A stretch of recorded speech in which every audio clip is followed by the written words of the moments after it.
प्रभु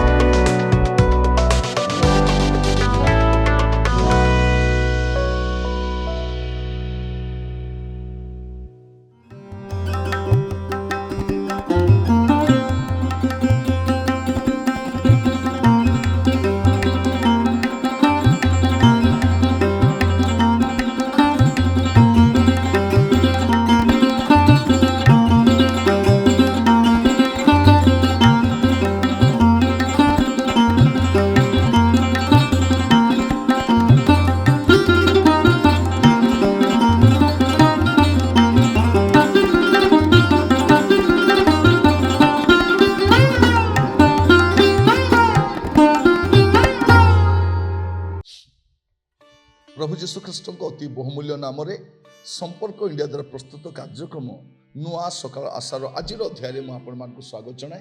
प्रभु आपण प्रत्येक को बाहुल्य रूपे आशीर्वाद करूँ। आ दिन प्रतिदिन प्रभु वाक्य जरिए आम समस्त को से कथा होती नाम प्रशंसा आदर महिमा गौरव जुगे जुगे हो। आज आम जो प्रसंग में प्रभु का वाक्य ध्यान करवा आलोच्य प्रसंग होची ईश्वर को देखिला परे। ईश्वर को देखिला परे प्रिय माने आमे अनेकों को देखीचु किंतु सेमान को देखिला परे आम जीवन किछि परिवर्तन आसेनी। आमे बहुत बड़ बड़ जननायक मान को देखीचु, राजनीति दलर मुखिया मान को देखीचु, फिल्म स्टार मान को देखीचु, क्रिकेटर मान को देखीचु, शिल्पपति मान को देखीचु किंतु सेमान को देखिला परे आम जीवन रे सेमितिका किछि प्रभाव आसेनी।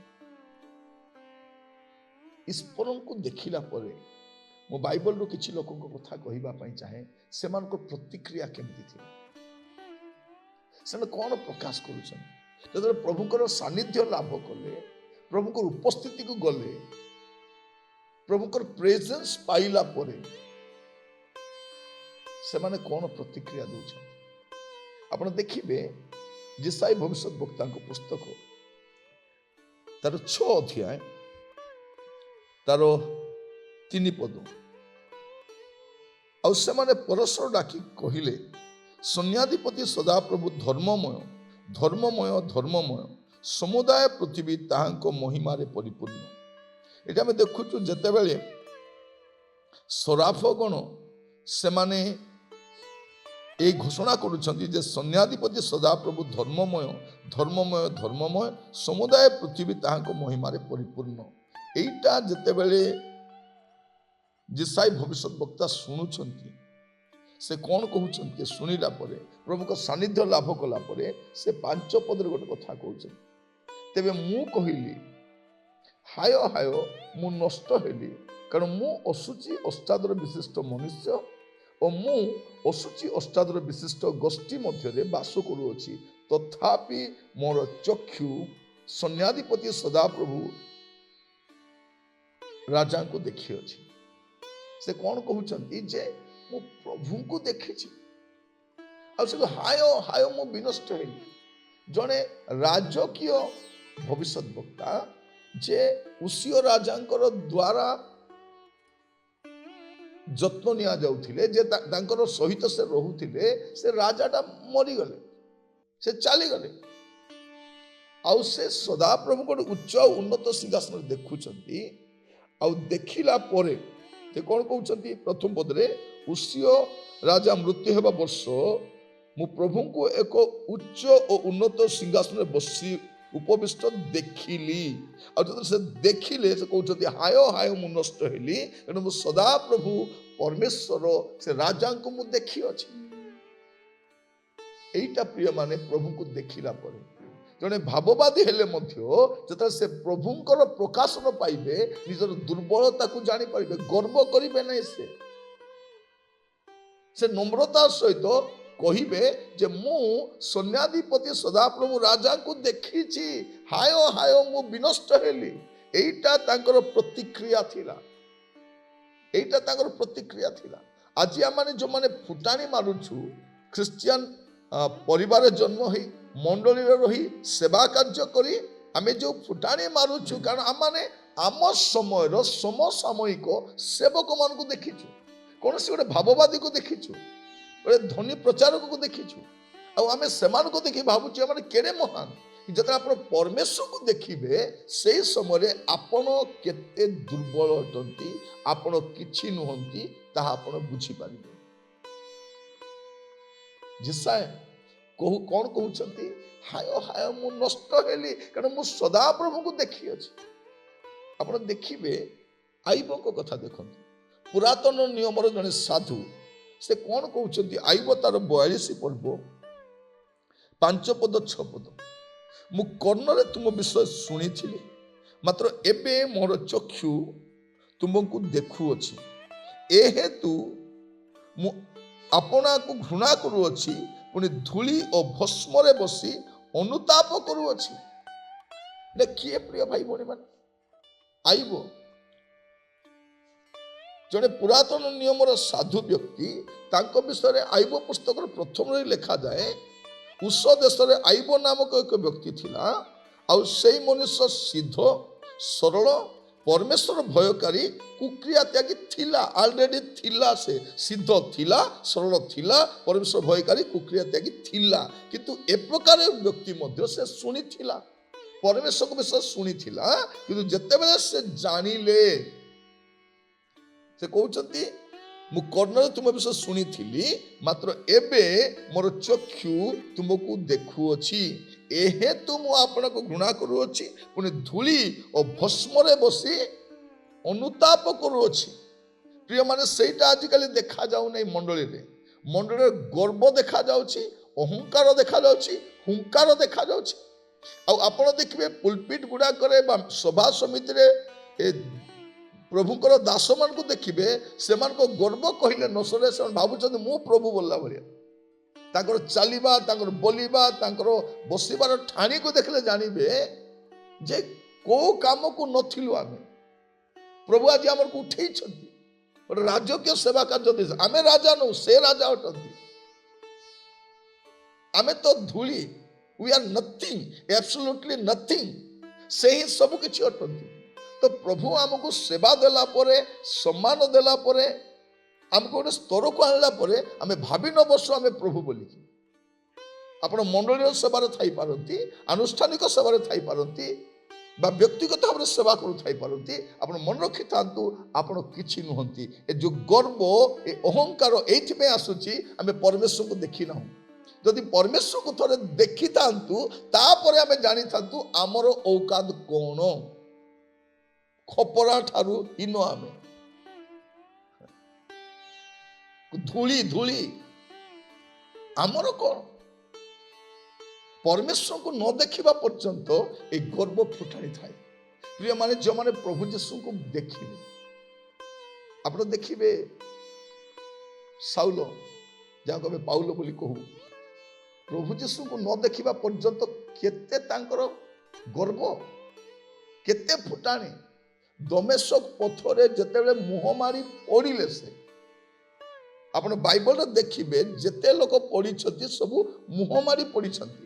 ଆଜିକାଲି ଯେତିକି ପଡ଼ୁଛନ୍ତି ପଛଆଡ଼େ ପଡ଼ୁଛନ୍ତି। ଏଇଟା ଗୋଟେ ନୂଆ। ଆଉ ଦେଖିବେ ଏ ମୁଣ୍ଡରେ ହାତ ରଖିଲେ ବା ଠେଲି ଦେଲେ ବା ପେଲି ଦେଲେ କେବଳ ସେ ଜଣେ ଏକା ପଡ଼ୁଛି, ଆଉ କେହି ପଡ଼ୁନାହାନ୍ତି। ଆପଣ ଦେଖିବେ ସଭା ସମିତିରେ ଯୋଉ ଜାଗା ମାନଙ୍କର ଲୋକମାନେ ତଳେ ପଡ଼ୁଛନ୍ତି, ଆତ୍ମାରେ ପୂର୍ଣ୍ଣ ହୋଇ ପଡ଼ିଗଲେ ବୋଲି କହୁଛନ୍ତି। କିଏ ପଡ଼ୁଛି? ସେ ଜଣେ ପଡ଼ୁଛି। ବଡିଗାର୍ଡ ମାନେ ପଡ଼ୁନାହାନ୍ତି, ଧରିବା ଲୋକ ପଡ଼ୁନାହାନ୍ତି, ସେ ଭଉଣୀ ମାନେ ପଡ଼ୁନାହାନ୍ତି, ସେ ଜଣେ ଏକା ପଡ଼ୁଛି। ଆଉ ସେ ନ ପଡ଼ିବା ପର୍ଯ୍ୟନ୍ତ ଏ ଭାବବାଦୀ ମାନେ ଛାଡ଼ୁ ବି ନାହାନ୍ତି ତାକୁ। ସେମାନେ ଭାବୁଛନ୍ତି ଇଏ ନ ପଡ଼ିଲେ ମୋର ମର୍ଯ୍ୟାଦା ହାନି ହେଇଯିବ, ତାକୁ କେମିତି ବି ତଳେ ପକାଇବାର ଅଛି। ପ୍ରିୟମାନେ, ଲୋକମାନଙ୍କୁ ତଳେ ପକାଇବାଟା ଆମର ମିନିଷ୍ଟ୍ରି, ନା ପଡ଼ିଥିବା ଲୋକମାନଙ୍କୁ ଉଠାଇବାଟା ଆମର ମିନିଷ୍ଟ୍ରି? ପାଉଲ ମୁହଁ ମାରି ପଡ଼ିଲେ, ପଚାରିଲେ ଆପଣ କିଏ? ଯୀଶୁ କହୁଛନ୍ତି ତୁମେ ଯାହାଙ୍କୁ ତାଡ଼ନା କରୁଛ ଆମେ ସେଇ ଦିନରୁ ସାଧୁ ପାଉଲ ବଦଳି ଗଲେ, ଆଉ ସେ ଯୀଶୁଙ୍କୁ ପ୍ରକାଶ କରିବାକୁ ଆରମ୍ଭ କଲେ। ଆଉ ତାଙ୍କର ସେବାର ସମାପ୍ତି ଆଡ଼କୁ କହୁଛନ୍ତି ପାପୀମାନଙ୍କ ମଧ୍ୟରେ ମୁଁ ପ୍ରଧାନ। ତେଣୁ ସେ ଗୌରବମୟ ପରମେଶ୍ୱରଙ୍କୁ ଦେଖିଲା ପରେ ନିଜର ଔକାତଟା ଆମେ ଜାଣିପାରିବା। ଆପଣ ଲୁକଲିଖିତ ସୁସମାଚାର ଦେଖନ୍ତୁ, ପିତରଙ୍କ କଥା ଦେଖିବେ। 5 ପର୍ବ ତାର 8 ପଦ, ଲୁକ 5 ପର୍ବ 8 ପଦରେ କିନ୍ତୁ ସିମୋନ ପିତର ଏହା ଦେଖି ଯୀଶୁଙ୍କ ଚରଣ ତଳେ ପଡ଼ି କହିଲେ, ହେ ପ୍ରଭୁ, ମୋ ନିକଟରୁ ଯିବା ହୁଅନ୍ତୁ, ଯେଣୁ ମୁଁ ଜଣେ ପାପୀ ମନୁଷ୍ୟ। ଆଗରୁ ସେ କ'ଣ ଭାବୁଥିଲେ? 5 ପଦ ଦେଖିବେ, ସେ ଯୀଶୁଙ୍କୁ ଗୁରୁ ବୋଲି ଭାବୁଥିଲେ। ଜଣେ ଗୁରୁ ହେଇଥିବେ, ମୋର ଭାଇମାନଙ୍କର ଗୁରୁ, ଲୋକମାନେ ତାଙ୍କୁ ଗୁରୁ ବୋଲି ଭାବୁଛନ୍ତି। ତ ସେ ଭାବୁଛନ୍ତି ଗୁରୁ ବୋଲି କଥାବାର୍ତ୍ତା ହେଉଛନ୍ତି। ଯେତେବେଳେ ଦେଖିଲେ, ଜାଣିଲେ ଯେ ଇଏ ଗୁରୁ ନୁହନ୍ତି, ଇଏ ପ୍ରଭୁ ଅଟନ୍ତି, କ'ଣ ଲେଖାଯାଉଛି? ତାହାଙ୍କ ଚରଣ ତଳେ ପଡ଼ି କହିଲେ, ଏଠି ପଛଆଡ଼େ ପଡ଼ିଲେ ବୋଲି ଲେଖାଯାଉ ନାହିଁ, ତାହାଙ୍କ ଚରଣ ତଳେ ପଡ଼ି କହିଲେ, ହେ ପ୍ରଭୁ, ମୋ ନିକଟରୁ ଯିବା ହୁଅନ୍ତୁ, ଯେଣୁ ମୁଁ ଜଣେ ପାପୀ ମନୁଷ୍ୟ। ମୋର ପ୍ରିୟମାନେ, ଆଜିର ପ୍ରସଙ୍ଗ ହେଉଛି ଈଶ୍ୱରଙ୍କୁ ଦେଖିଲା ପରେ।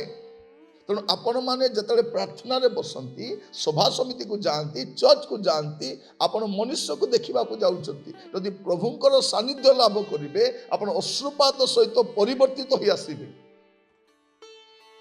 ଆଜିକାଲି ଆପଣ ଦେଖିବେ ସଭା ସମିତିରେ, ପୁଲପିଟରେ, ମିଟିଂରେ ଆମେ ପ୍ରଚାରକ ମାନେ ଦେଖାଯାଉଛି। ଲୋକମାନେ ଆମମାନଙ୍କୁ ଦେଖି ଭାବୁଛନ୍ତି, ବାଃ କି ଚମତ୍କାର ପ୍ରଚାରକ, କି ଚମତ୍କାର ପ୍ରଚାରକ ନାହିଁ, କି ଚମତ୍କାର ପ୍ରଭୁ, କି ଚମତ୍କାର ବକ୍ତା ନୁହେଁ, କି ଚମତ୍କାର ଈଶ୍ୱର। କାରଣ ଆମେ ସେ ଜାଗାରେ ନିଜକୁ ଦେଖାଉଛୁ, ନିଜକୁ ହାଇଲାଇଟ୍ କରୁଛୁ। ଆମେ ସେଠି ମୋର ପୋଷ୍ଟର, ମୋର ଫଟୋ ରହିବା ଦରକାର, ଲୋକ ମୋର ଫଟୋକୁ ସ୍ପଷ୍ଟ ଦେଖିବା ଦରକାର। ସେଠି ତ ଆମେ ନିଜକୁ ପ୍ରକାଶ କରୁଛୁ, ପ୍ରଭୁଙ୍କୁ କେତେବେଳେ ପ୍ରକାଶ କରୁଛୁ?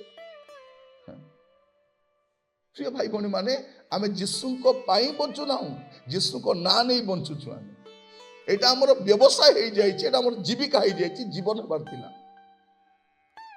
ପ୍ରଭୁ ଆମମାନଙ୍କୁ ଅନୁଗ୍ରହ କରନ୍ତୁ। ଏମାନଙ୍କୁ ଦେଖନ୍ତୁ, ଜଣେ ଭାବବାଦୀ, ଯେସାୟ ଭାବବାଦୀ,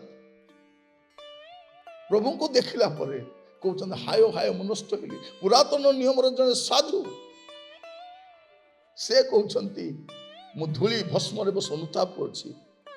ପିତର, ଯେ ପରବର୍ତ୍ତୀ ସମୟରେ ଯୀଶୁଙ୍କର ଗୋଟେ ମୁଖ୍ୟ ଶିଷ୍ୟ ଭାବରେ ଆସିଲେ, ସେ କହୁଛନ୍ତି, ପ୍ରଭୁ ଯିବା ହୁଅନ୍ତୁ, ମୁଁ ଜଣେ ପାପୀ ମନୁଷ୍ୟ। ପ୍ରଭୁ ଆପଣମାନଙ୍କ ଚକ୍ଷୁକୁ ଖୋଲି ଦିଅନ୍ତୁ। ମନୁଷ୍ୟ ପଛରେ ପାଗଳ ହୁଅନ୍ତୁ ନାହିଁ, ଆପଣ ପରମେଶ୍ୱରଙ୍କୁ ଦେଖନ୍ତୁ, ତାଙ୍କ ସାନ୍ନିଧ୍ୟ ଲାଭ କରନ୍ତୁ। ଜୀବନ ବଦଳିଯିବ ଆପଣଙ୍କର, ଜୀବନ ଶୈଳୀ ବଦଳିଯିବ ଆପଣଙ୍କର। ପ୍ରଭୁଙ୍କ ସାନ୍ନିଧ୍ୟ ଲାଭ କରିପାରିବେ। ପ୍ରଭୁ ଆପଣଙ୍କୁ ଆଶୀର୍ବାଦ କରନ୍ତୁ। ପ୍ରାର୍ଥନା କରିବା। ଅନୁଗ୍ରହକାରୀ ପିତା ପରମେଶ୍ୱର, ଆପଣଙ୍କୁ ଧନ୍ୟବାଦ ଦେଉଛି। ପ୍ରଭୁ, ଆମେ ଆମ ସମୟର ସମସାମୟିକ ପ୍ରଚାରକ, ବକ୍ତା, ନେତାମାନଙ୍କୁ ଦେଖିଛୁ ପ୍ରଭୁ, ଆଉ ଆମେ ସେମାନଙ୍କୁ ଦେଖି ଆଚମ୍ବିତ ହେଉଛୁ। ପ୍ରଭୁ, ଆମେ ଆପଣଙ୍କୁ ପ୍ରଚାର କରୁନାହୁଁ, ଆପଣଙ୍କୁ ପ୍ରଚାର କରିବା ବାହାନାରେ ଆମେ ନିଜକୁ ପ୍ରଚାର କରୁଛୁ, ନିଜକୁ ପ୍ରକାଶ କରୁଛୁ। କ୍ଷମା କର ପ୍ରଭୁ। ପ୍ରଭୁ, ଆମେ ଯେପରି ହିରୋ ୱାର୍ସିପ୍ ନ ହୋଇ ପ୍ରଭୁ, ଆମେ ଆପଣଙ୍କର ସାନ୍ନିଧ୍ୟ ଲାଭ କରିପାରିବୁ ସାହାଯ୍ୟ କର। ଆପଣ ସେହି ପବିତ୍ର ପରମେଶ୍ୱର, ଯେ ସିଂହାସନ ଉପବିଷ୍ଟ ଅଟନ୍ତି, ଦୟାକର ପ୍ରଭୁ, ଅନୁଗ୍ରହ କର ପ୍ରଭୁ। ଯାହାଙ୍କ ସାନ୍ନିଧ୍ୟ ଲାଭ କରି ଯେସାୟ ଭାବବାଦୀ ସେଦିନ ଅନୁତପ୍ତ ହୋଇଥିଲେ, ଆୟୁବ ସେ ଅନୁତପ୍ତ ହୋଇଥିଲେ, ସିମୋନ ପିତର ଅନୁତପ୍ତ ହୋଇଥିଲେ, ସେ ସାନ୍ନିଧ୍ୟ ଆମମାନଙ୍କୁ ବି ଦାନ କର ପ୍ରଭୁ, ଯେପରି ଆମେ ଜୀବନକୁ ସଜାଡ଼ି ପାରିବୁ, ଆମ ଜୀବନର ସମସ୍ତ ଗତିବିଧିକୁ ଆମେ ପରିବର୍ତ୍ତନ କରିପାରିବୁ। ଆମମାନଙ୍କୁ ଦୟାକରି ସାହାଯ୍ୟ କର। ଆଦର ମହିମା ଆପଣଙ୍କୁ ଦେଇ ପ୍ରାର୍ଥନା ମୋର ପ୍ରାଣର ପ୍ରିୟ ଯୀଶୁଙ୍କ ନାମରେ ମାଗିଲି, ଆମେନ୍। ପ୍ରଭୁ ଆପଣମାନଙ୍କୁ ପ୍ରତ୍ୟେକଙ୍କୁ ବାହୁଲ୍ୟ ରୂପେ ଆଶୀର୍ବାଦ କରନ୍ତୁ। ପ୍ରଭୁ ଅନୁଗ୍ରହ କଲେ ଆସନ୍ତା ଅଧ୍ୟାୟରେ ଜଡ଼ିତ ହେବା। ବିଦାୟ ଦିଅନ୍ତୁ। ନମସ୍କାର।